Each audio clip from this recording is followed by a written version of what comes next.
Peter Cook, who died this week, we're now showing a compilation of sketches from his 60s TV series. It's introduced by his friend and colleague, Ian Hislop.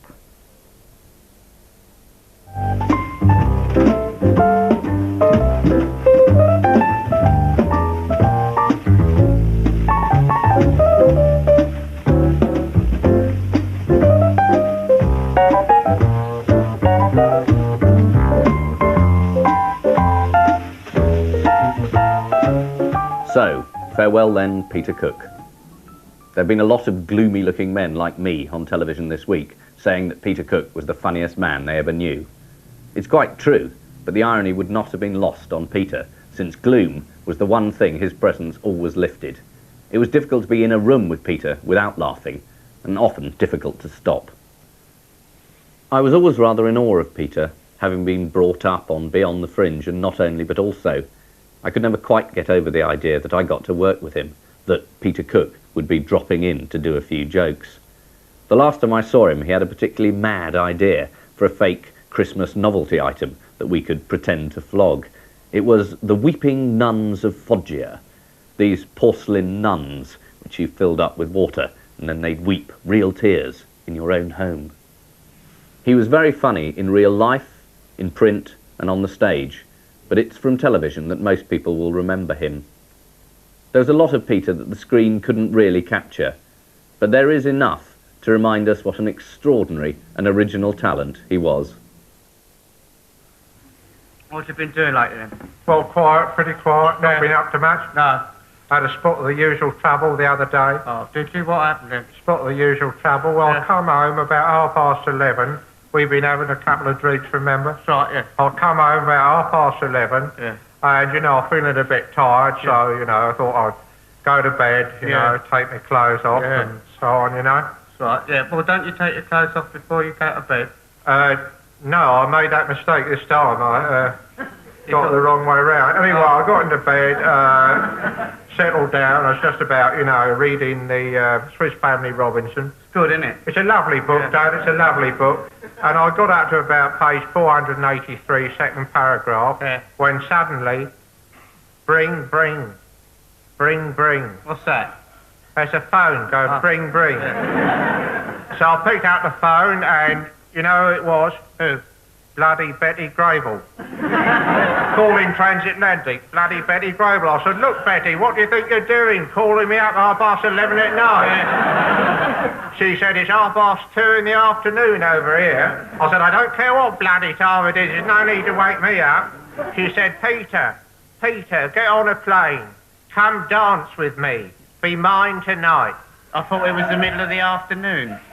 Yeah, what she probably meant was be mine tonight, tomorrow afternoon, our time. Probably, no, didn't she mean tomorrow afternoon and her time anyway, be mine tonight, she said. I said, look, Betty, we've had our laughs, we've had our fun, but it's all over. Yeah. I said, stop pestering me, get back to Harry James, this crumpet. Stop pestering me, I said. I slammed the phone down and said, stop pestering me. Shouldn't you said stop pestering me before you Slammed the phone down, I should have, yeah, it's not a mistake. Well, it's funny to say that, because a couple of nights ago, you remember we had a couple of drinks. Oh, I remember that, yeah. I'll come home, you know. Yeah. I was going to bed, felt a bit tired having a nightcap. Yeah, of course you And I was just dropping off nicely, and all of a sudden I heard this hollering in the kitchen. Hollering? And screaming and banging on the door, you know. I thought I must have left the gas on. Yeah. So I go down here, I fling open the door. You never guess, there's bloody Anna Magnani up to her knees in rice, screaming at me. Let's say more intrati and more me por favore. Italian, yeah. She's covered in mud. She grabbed hold of me. She pulled me all over the floor. She had one of them see-through blouses. All damp, showing everything. And we rolled all over the floor. Yeah. I picked her up. I said, get out of here. Yeah. Get out of here. You Italian thing. I scared I said, Your Italian thing. Yeah, I said, good thing to call him. Yeah, I said, don't you come here and mess up my rice again, mate. I should hope not. I had the same bloody trouble about 2 nights ago. Yeah. I come in about 11:30 at night. We've been having a couple of drinks, I remember. I come in, I get into bed, you see, feeling quite sleepy. I could feel the lids of my eyes beginning to droop, you see. A bit of the droop in the eyes. I was just about to drop off when suddenly tap, tap, tap at the bloody window pane. I looked out. You know who it was? Who? Bloody Greta Garbo.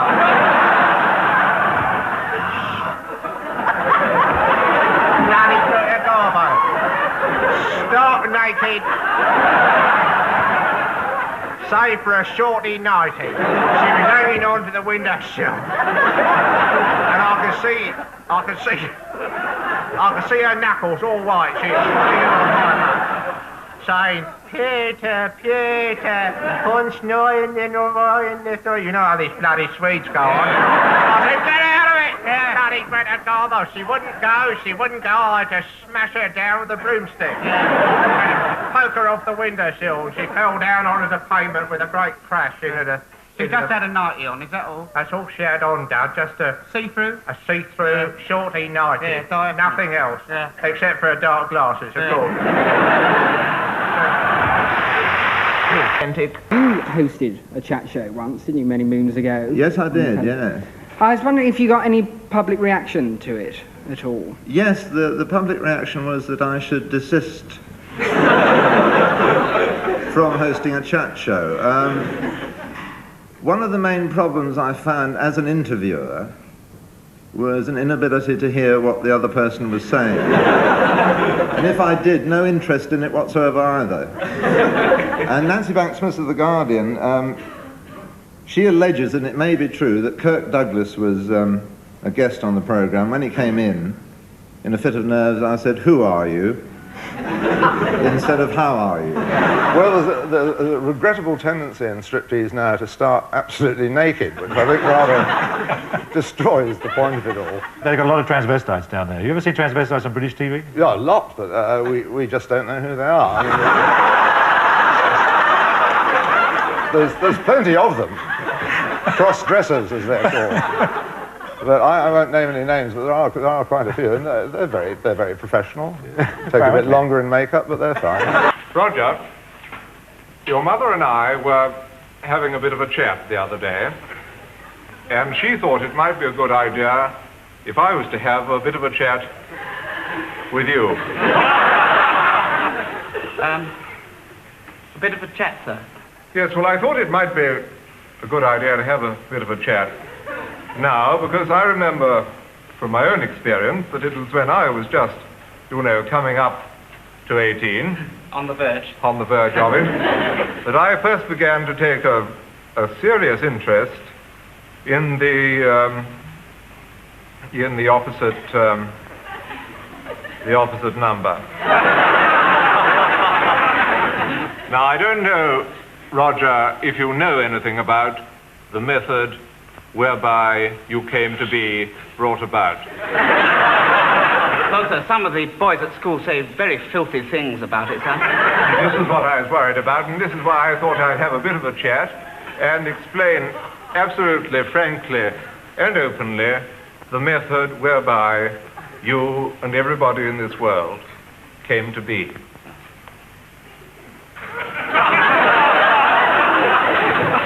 Roger, in order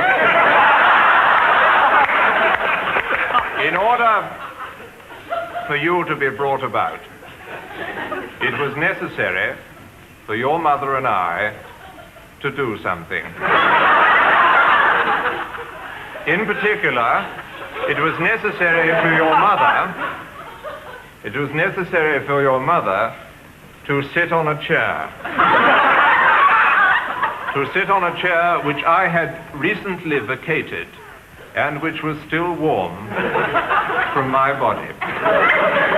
And then something very mysterious, rather wonderful and beautiful happened. And sure enough, 4 years later,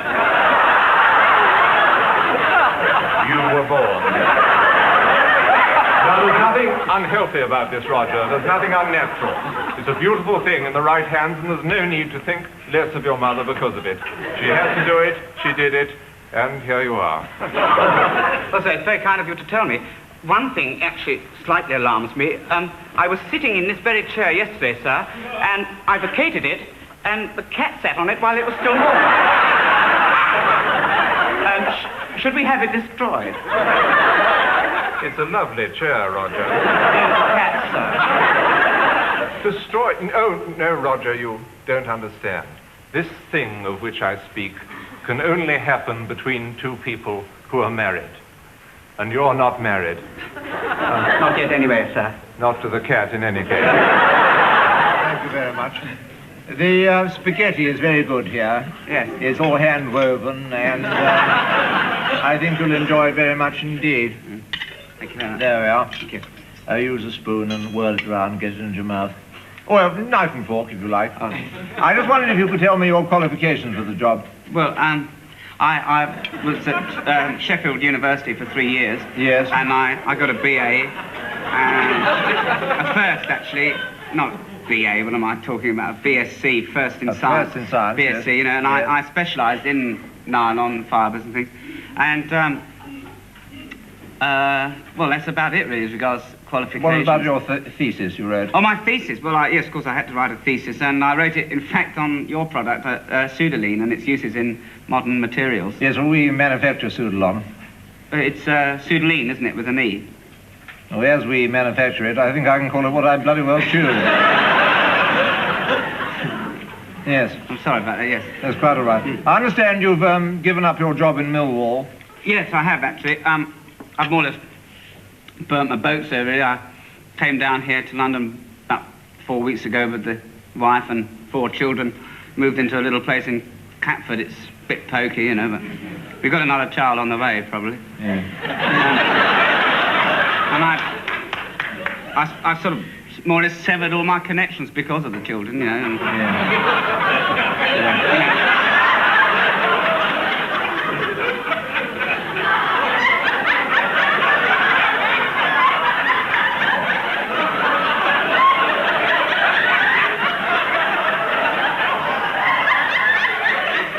And I suppose you're rather short of cash.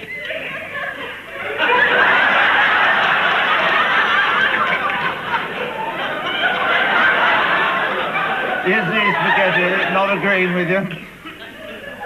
no, I said you're probably rather short of cash, having sort of given up your job, come here and sold up everything. yeah, it's a bit short, you know, a bit on the short side of cash.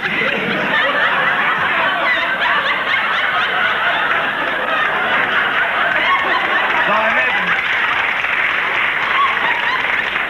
I imagine, Mr. Moore, that rather a lot depends on my decision. Well, Vis-a-vis the cash. well,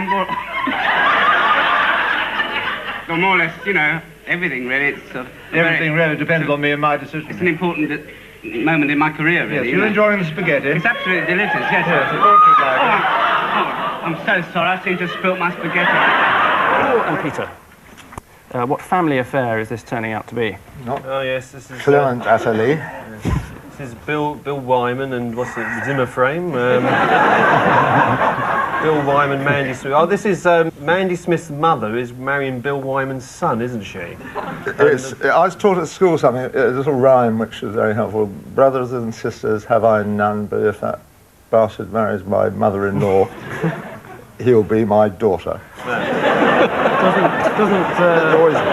right. Worth remembering. Doesn't scan perfectly. It doesn't scan, that's what made it so hard to learn. It had to be beaten into me.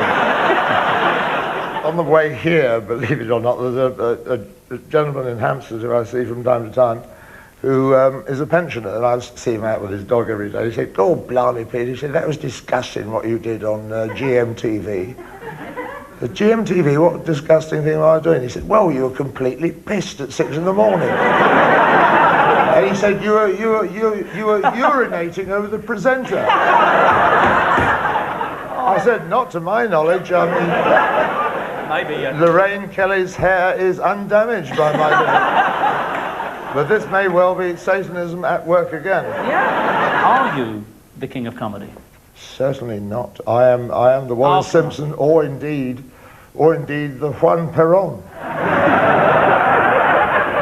You know, Pete, I reckon I reckon there's a lot of rubbish in this gallery, you know. Yeah. Well, not only rubbish, Dad, there's a lot of muck about. Yeah. I've been looking all over the place for something good. Yeah. I've been looking for that lovely green gypsy lady. You know, the one what Percy Corey done? With a lovely shining skin. Where is she? Nowhere. Nowhere. So I went up to the manager. I said, I got him by the collar. I said, here. Yeah? I said, here. Threatened you? You didn't spit sandwich at him, did you? Sorry, Pete. Blimey. I'm sorry about that. No, I said, here. Yeah, you'll do it again if you're not careful. I said, where... Come on, what'd you say, Dad? I said, where's that bloody Chinese flying horse then? What did you say? He said, get out. So I had to run up the Impressionists for half an hour, night out. Yeah. You know, what I can't understand, frankly, Pete, is that there's not a Vernon Ward gallery in here. There's not a duck in the building. There's no Peter Scott. There's no Vernon Ward. Not a duck to be seen. Nothing. No. And the marvellous thing about Vernon Ward is, of course, he's been doing ducks all his life. Well, he's done more ducks than you've had hot breakfast done. Vernon Ward, he's done plenty of ducks. If he's done anything, he's done ducks. Yeah. He's done ducks in all positions. Yeah. Ducks in the morning. Ducks in the morning, ducks in the evening, ducks in the summertime. What's that song? Ducks in the morning, ducks in the evening, ducks in the summertime. Yeah. I thought I recognised it. Of course you did, you said it. Yeah. The thing what makes you know that Vernon Ward is a good painter, if you look at his ducks, have you ever looked at his ducks? Yeah. If you look at his ducks, you see the eyes follow you around the room. Do you notice that? Yeah. If you see 16 of his ducks, you see 32 little eyes following you around the room. No, you only see 16 because they're flying sideways and you can't see the other eye on the other side. No, but you get the impression, Dad, that the other eye is craning round the beat to look at you, don't you? That's a sign of a good painting, Dad. If the eyes follow you around the room, it's a good painting. If they don't, it isn't. Yeah, it's funny you say that, Pete, because I was in the bathroom the other day. Of course you were, Dad. I remember that. Of course I was, Pete. And I had the feeling of somebody in the room with me, you know. I thought, funny, you know. Bathroom door locked, you know, funny. Somebody in the room with me. Funny, you know. Yeah. Didn't see no one coming. I thought, Funny. you know, felt these eyes burning in the back of my head. Funny, you know. So, I whipped round like a flash. I see the bloody laughing Cavalier up there, having a giggle. I think, I felt so embarrassed, Of course you know. you would, yeah. So I went out the bathroom and I went across to Mrs. Connolly's across the road and asked if I could use her toilet. Yeah. Because, you know, you feel a bit daft with somebody looking at the back of you. Yeah. She's all right, though, because she's only got a bowl of pansies in her toilet. For a real bowl of pansies or a painting, Dad? Real painting, Pete. Oh, that's all right, then. I'll tell you what's even worse, Dad, than the Laughing Cavalier. What's that, Can Pete? you think of anything worse? No, There is Pete. something worse than the Laughing Cavalier, which my Auntie Muriel has. She has the bloody Mona Lisa in her toilet, yes. That's dreadful, that awful snippy look about her, looking so superior, you know, peering down at you. She looks as if she'd never been to the lab in her life. I mean, that's the thing about the Laughing Cavalier. At least he has a giggle, He doesn't he? laughs. Yeah. Don't sit there all prissy. No, mate, no. Disapproving of you. Yeah, I know. Yeah, that's dreadful. Yeah. Have you been down to Rubens? No. You haven't seen the Rubens? No. One over there. Who's there? Yes, lovely. He does all the fat ladies with nothing on. Great big fat ladies. Yeah. Except for a tiny little wisp of gauze. Always lands on the appropriate place, if you notice that. Yeah. Always the wind blows a little bit of gauze over you know where, Dan. Yeah. See it down there, can't you? Of course, you know, it must be 1,000,000 to 1 chance, Pete, that the gauze, you know, lands in the right place at the Course right it is, time. yeah. When he's painting. I bet there's thousands of paintings that we're not allowed to see where the gauze hadn't landed in the right place, you know, it's on your nose or something. Well, I suppose if the gauze landed on the wrong place, Dad, you know, landed on the nose or the elbow or somewhere unimportant, what Rubens did was put down his paint and went off to have lunch, probably. Yeah. Or have a good look. Yeah. One of the two.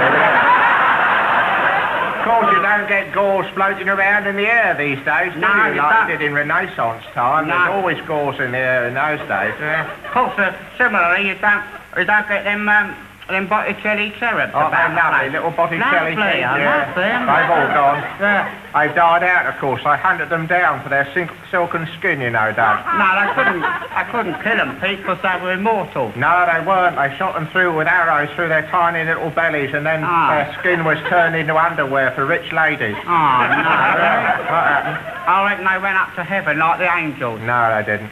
Of course, there's no call for angels now, is No, there, you don't really? see much of them these days, No, do you? no. Mrs. Wisby saw one, actually, the other day in the garden. Yeah, she saw this angel. Actually, it turned out to be a burglar. She went down on her knees praying to it. It was in the kitchen whipping away her silver. Ghastly business. Yeah, terrible.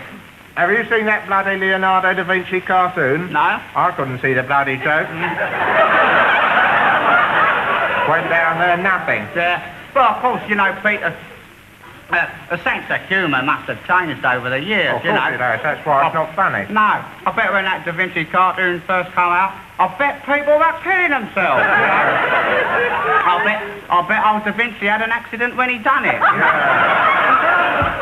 But it's difficult to see the joke, just that lady sitting there with the children round her. It's not much of a joke as far as I'm concerned. No, well, apart from that, Pete, it's a different culture. Yeah. It's Italian, you see. Italianate, yeah. So we don't understand it. I mean, for instance, the mousetrap did terribly in Pakistan. I didn't know that. Yeah. Oh, it shows. I still don't... Do you know how much it costs, though? What? £500 billion. Really? A lot of money. No, hold on a moment. 3 and 8, I think. Oh. Or somewhere between the two. Another thing we've wasted money on is that bloody Cézanne, Grande Baigneurs. Yeah. Have you seen that load of rubbish? No. It's over there. Oh, yeah. There it is, those fat nude ladies with their bottoms towards you. Yeah. That's Les Grandes Baigneurs. You know what it means, don't you? What's it? Big bathers. Is that all? That's all it means, big bathers. 500,000 quid we pay for that. Those nude women come out of our pocket, Dad. Yeah. That's worth more than... It's worth more than Tottenham Hotspur, isn't it, eh? Well, it's worth about the same now they've signed Gilzine at centre forward, but it's not worth 500,000 quid, that load, is it? Works out about £50,000 a body, did it? Well, you could get the real nude ladies over there for that price. Yeah. My Aunt Dolly would have done it for nothing. She does anything for nothing, doesn't she? Yeah, filthy old cow.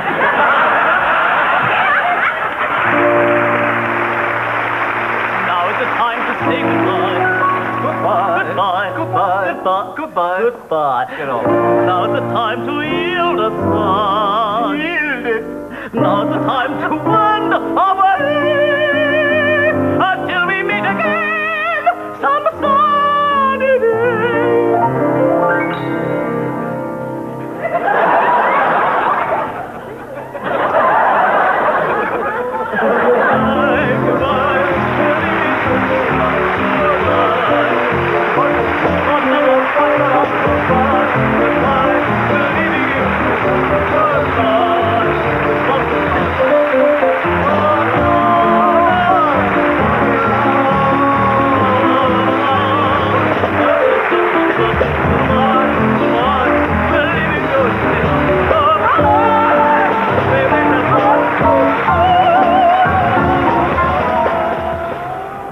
Is this it, then?